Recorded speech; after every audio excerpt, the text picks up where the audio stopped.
This lecture on search optimization and constraints covers sections 3.4, 3.5, and 4.1 in your textbook. So today we are moving beyond basic search and into the question of efficiency. Up to this point, we have treated search as something that simply explores a space until it finds a solution. In realistic systems, especially in cybersecurity, that approach breaks down almost immediately. The search space is too large, the environments are too dynamic, and the cost of exploration is too high. The goal of this section is not to memorize algorithms, but to understand why techniques like cycle checking, pruning, and directional search exist at all. These ideas explain how intelligent systems avoid wasting effort, how they prevent getting stuck, and how they make progress under constraints. As we go, keep asking yourself not how would I implement this, but where would failing to do this cause harm in a cyber system?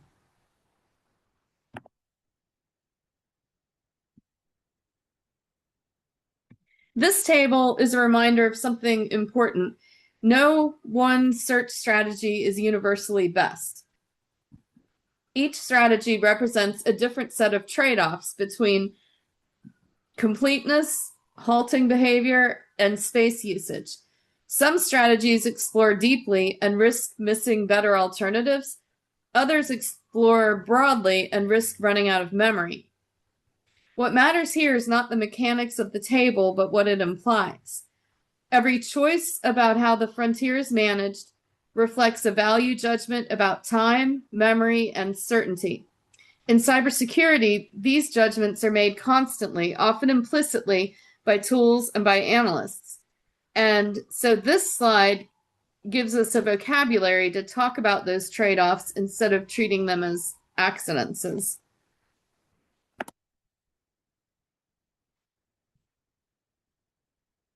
Now, in cybersecurity, inefficient search is not just a performance problem, it is a failure mode.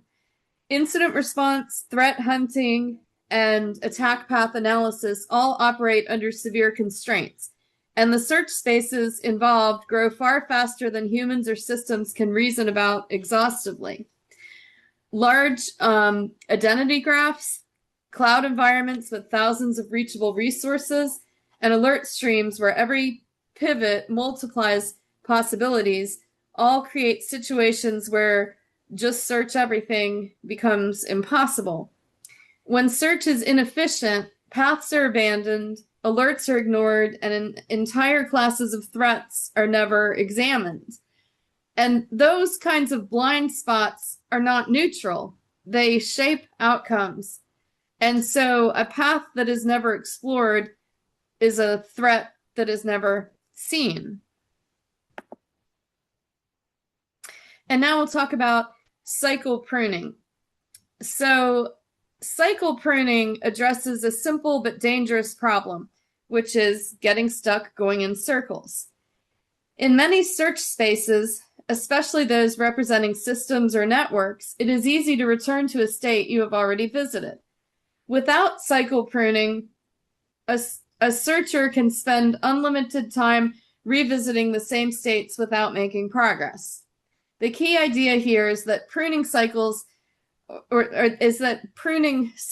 does not remove optimal solutions. If you have already reached a state, reaching it again through a longer path cannot help you find a better outcome.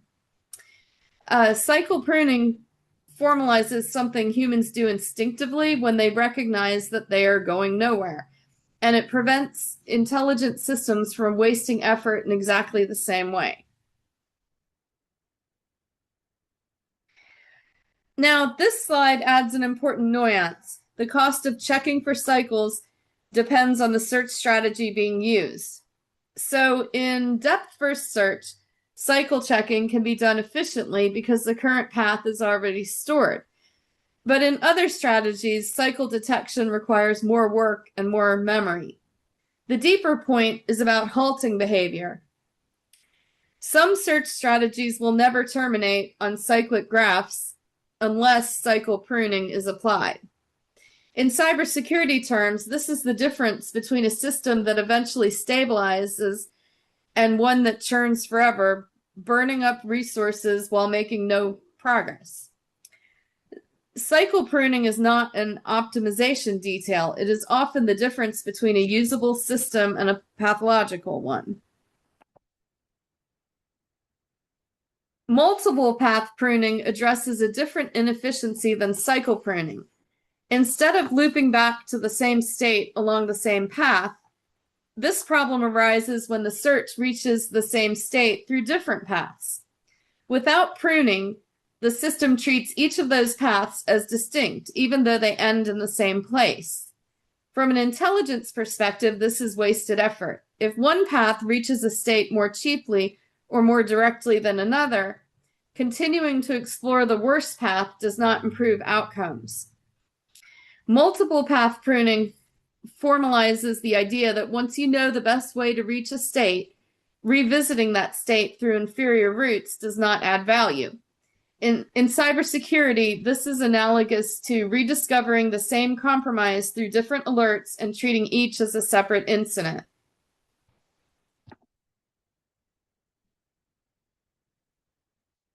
And now we'll talk about how pruning is not optimization, it is survival.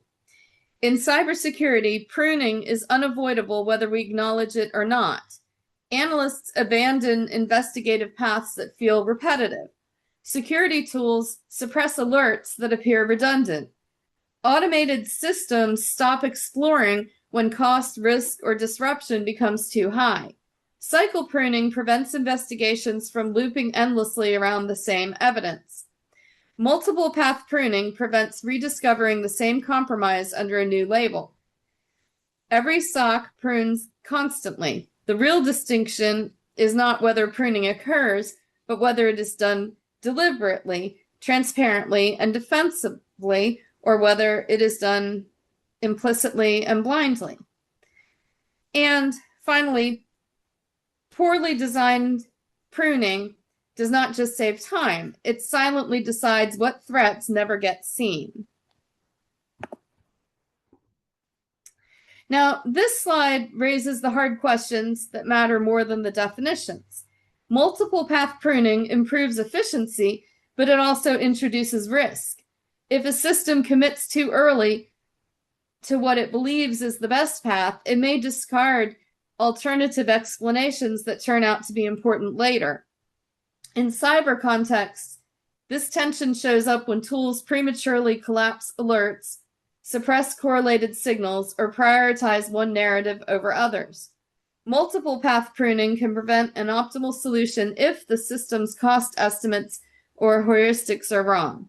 This is not a flaw of the technique. It is a reminder that pruning encodes assumptions, and those assumptions deserve scrutiny.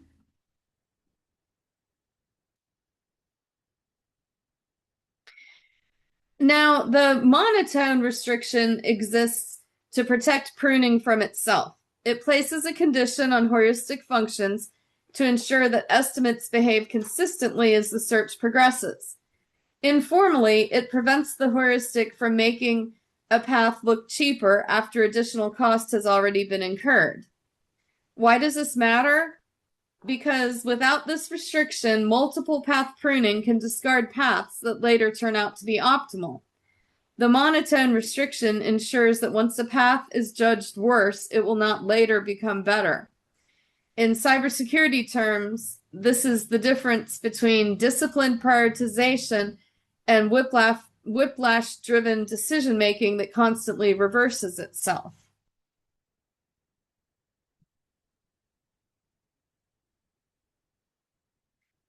Now, search direction is often treated as a technical detail, but it fundamentally shapes how a problem is understood. Searching forward from a state or searching forward from a start state answers the question,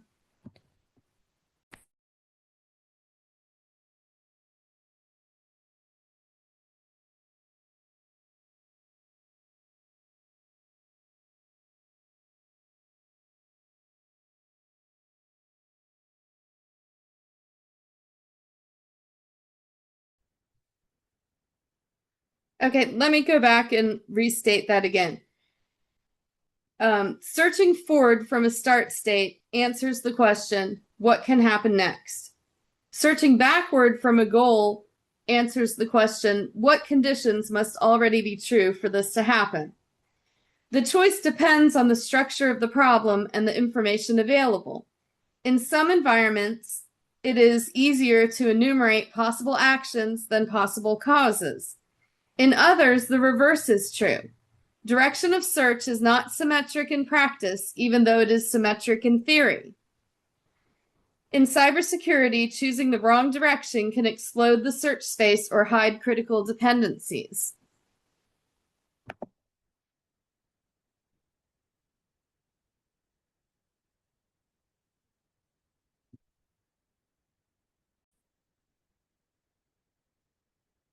Now, this slide reframes search direction as a matter of perspective, not mathematics.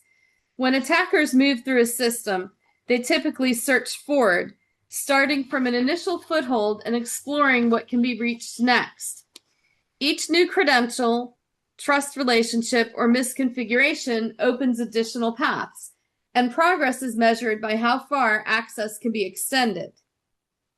Defenders reason in the opposite direction. They start from what must be protected and ask what conditions would make compromise possible. This backward reasoning highlights missing controls, weak assumptions, and overlooked dependencies. In practice, real incidents emerge where these two perspectives intersect. Attackers push forward, defenders reason backward, and the breach occurs in the space where both searches meet.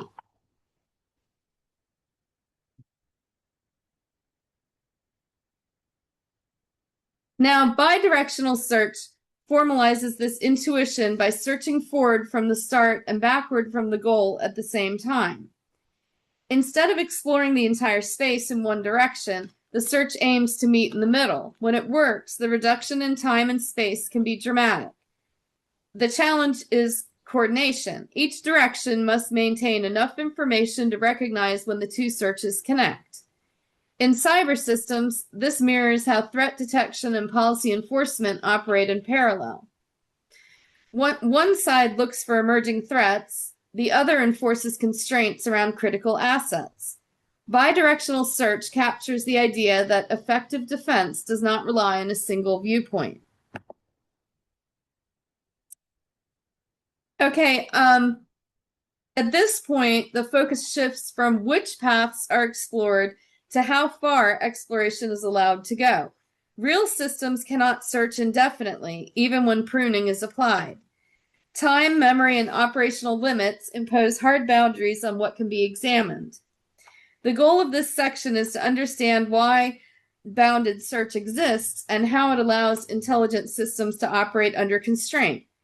Techniques like iterative deepening and branch and bound are not theoretical tricks. They are mechanisms for making progress when exhaustive search is impossible and when decisions must be made or when decisions must be made before perfect information is available.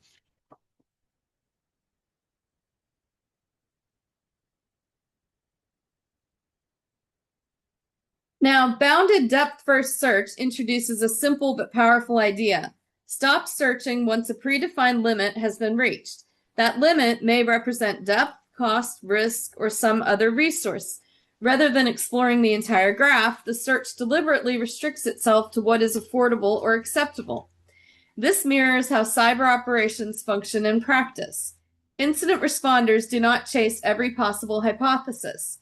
Automated tools do not test every configuration. Bounded search acknowledges that completeness is sometimes less important than timeliness and safety. The challenge is choosing the bound wisely because the bound determines which possibilities are even considered. And now we'll talk about why cyber searches are always bounded. So cyber searches are bounded by design, not by accident. Response windows are finite, analyst attention is limited, and scans consume resources and disrupt production systems. Policies restrict which actions are even allowed. Depth-bounded and cost-bounded search reflect this reality. Stopping early is not a failure of intelligence, it is often the correct decision. The real question is not whether a search stops, but why it stopped and who decided. When bounds are explicit and well justified, systems behave predictably. When bounds are implicit or poorly chosen, they quietly shape outcomes in ways no one intended. Now, iterative deepening combines two competing needs, the desire to search shallowly at first and the need to eventually go deeper if no solution is found. Instead of committing to a single depth limit, the search starts with a very small bound and gradually increases it, restarting the search each time. At first glance, this can feel wasteful. The same paths are explored repeatedly. But the trade-off is intentional. Iterative deepening uses very little memory and guarantees that if a solution exists within a reasonable bound, it will be found without committing too early to deep speculative paths. In cybersecurity terms, this reflects how investigations often proceed. Start with the obvious explanations, then widen the scope only if nothing is found. Depth first, branch and bound introduces the idea that not all solutions are equally acceptable. The goal is no longer just to find a solution, but to find the best one according to some cost or risk measure. The search proceeds depth first, but it keeps track of the best solution found so far. Any path that cannot possibly improve on that solution is abandoned immediately. This approach preserves the low memory usage of depth-first search while introducing a disciplined form of optimization. It reflects the reality that cyber decisions are rarely binary. They involve ranking alternatives under uncertainty. This slide makes explicit what justifies pruning in branch and bound. If the cost accumulated so far, combined with an estimate of the remaining cost, already exceeds the best solution found, then continuing down that path is pointless. The search can safely move on. What matters here is not the formula itself, but the logic behind it. The system is constantly asking, even in the best case, could this option be better than what we already have? If the answer is no, the option is discarded. In cybersecurity, this mirrors how response plans are evaluated under time pressure. Some actions are ruled out not because they are impossible, but because they are too costly or too risky to justify. Branch and bound depends heavily on how the initial bound is chosen. Starting with an infinite bound guarantees that nothing is pruned initially, but it also delays efficiency gains. Starting with a tighter estimate can dramatically reduce the search space, but risks discarding viable solutions if the estimate is poor. This tension is familiar in cyber operations. Early assumptions shape everything that follows. A conservative bound keeps options open but consumes resources. An aggressive bound speeds decisions but risks blind spots. Initializing the bound is not a technical detail, it is a strategic choice with real consequences. So in cyber defense, bounds are rarely abstract costs. They represent tolerances. How much disruption is acceptable? How much exposure is legally defensible? Or how much business impact can be sustained? When a path exceeds those tolerances, it is not explored further, even if it might lead to a technically better outcome. This is why branch and bound maps so naturally to cyber decision making. Optimization is constrained by values, not just efficiency. Every time a system prunes a path, it is making a judgment about what outcomes are worth pursuing. Branch and bound makes those judgments explicit, which is exactly what we want from intelligent systems operating in high-risk environments. So now we're moving into the last section for this week, section 4.1. And at this point in this lecture, the focus shifts from how systems search to what limits those searches must respect. Up to now, we have talked about efficiency, pruning, and bounds as ways to manage large search spaces. Constraint satisfaction takes this one step further by making limits explicit. The goal here is to understand how problems can be framed in terms of variables, allowed values, and rules that must be followed. This framing is especially important in cybersecurity, where many failures occur not because systems cannot act, but because they act outside of policy, compliance, or safety boundaries. So now we're going to start talking about what a constraint satisfaction problem, or CSP, is. A constraint satisfaction problem formalizes the idea that not every possible action or configuration is acceptable. Instead of asking, what should we do next, a CSP asks which configurations are allowed at all. And so by defining variables, domains, and constraints, we separate decision space from policy space. The system is free to explore options, but only within boundaries that have been specified in advance. This is a powerful abstraction because it mirrors how real organizations operate. People and systems do not have unlimited freedom. They operate within rules, constraints, and technical limits.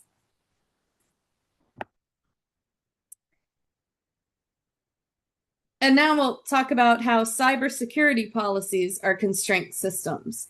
Security policies rarely describe step-by-step actions. Instead, they describe limits: who may access what, when systems may change state, and which configurations are permitted. These limits are often scattered across documents, tools, and institutional knowledge. From an AI perspective, this is exactly what a constraint satisfaction problem captures. The system's task is not to invent behavior, but to find configurations that satisfy all required rules without breaking the system. When policies conflict or are unspecified, the constraint system itself becomes inconsistent, which is often how security failures emerge. Now, this slide on CSP variants highlights that constraint satisfaction is not a single task. Sometimes we only want to know whether a compliant configuration exists at all. Other times, we want to find the best configuration according to some preference, such as performance or cost. In cybersecurity, these variants show up constantly. We may ask whether a system can be configured to meet compliance requirements. We may ask how many compliant configurations exist, or we may ask which compliant option minimizes risk while preserving usability. Constraint satisfaction provides a unified way to reason about all of these questions without hard-coding behavior.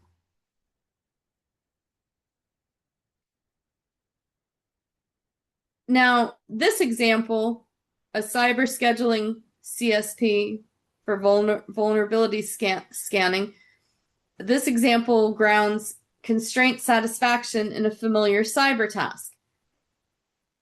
Scheduling vulnerability scans is not about finding any schedule. It is about finding a schedule that respects policy, avoids disruption, and prioritizes risk appropriately. Hard constraints represent non-negotiable rules, such as avoiding business hours or ensuring critical systems are scanned regularly. Soft constraints capture preferences, like minimizing scan duration or favoring off-peak windows. A valid schedule satisfies policy. A good schedule balances competing goals. This distinction between validity and quality is central to how AI systems support real cybersecurity operations. This slide on hard and soft constraints formalizes a distinction that shows up constantly in cybersecurity practice. Hard constraints represent rules that cannot be violated. If a configuration breaks a hard constraint, it is simply unacceptable, no matter how efficient or convenient it might be. Compliance requirements, safety conditions, and legal obligations all fall into this category. Soft constraints, by contrast, express preferences rather than absolutes. We may prefer lower cost, better performance, or less disruption, but those goals can be traded off against one another. Many cyber failures occur when this distinction is blurred. and systems quietly optimize soft constraints while unintentionally violating hard ones.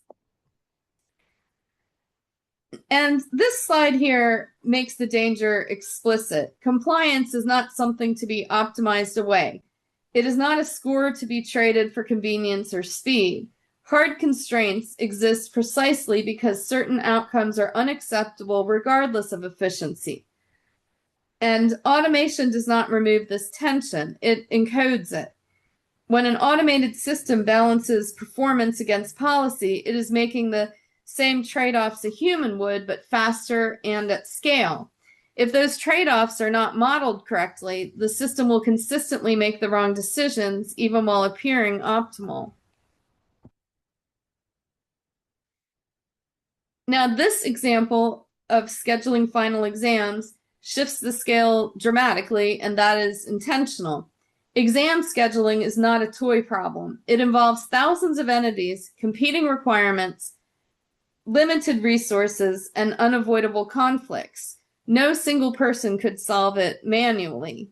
As you can see with the list on the slide, the number of exam days, time slots, students taking exams, sections with exams, student exam pairings, and the number of rooms across buildings is immense, the possible numbers of combinations. So the purpose of this slide is not the domain itself, but the structure. Large-scale coordination problems require explicit modeling of variables, domains, and constraints. And so this gives you an example of how some of that, what you begin with when you're modeling those items. And so cybersecurity problems often look exactly like this, but just with different entities, systems, users, time windows, and resources instead of students and rooms. And so next, continuing with the same example, these hard constraints that are listed on this slide illustrate what non-negotiable means at scale. Some exams must occur at specific times.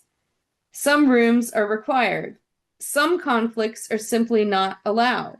Violating these constraints would break the system entirely.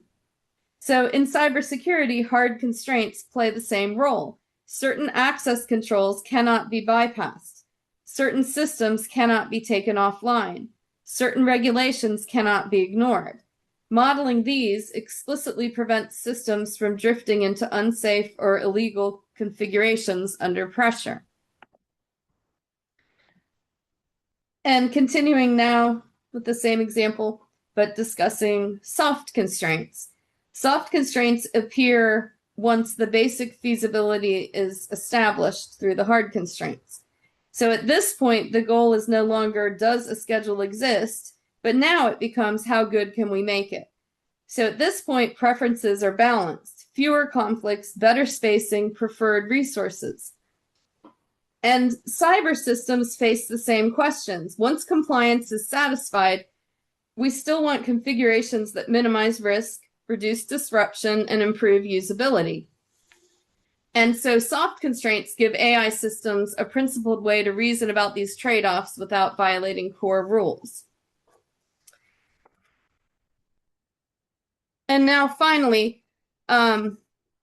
this final slide pulls the abstraction back into your domain. Modern enterprises enforce thousands of constraints across identity, network segmentation, cloud configuration, and compliance controls. These constraints interact in complex and sometimes surprising ways. AI systems can help manage this complexity, but only if the constraints are modeled explicitly and coherently. Poor constraint modeling leads to brittle security that fails under pressure, whereas good constraint modeling enables systems that are predictable, auditable, and aligned with organizational values.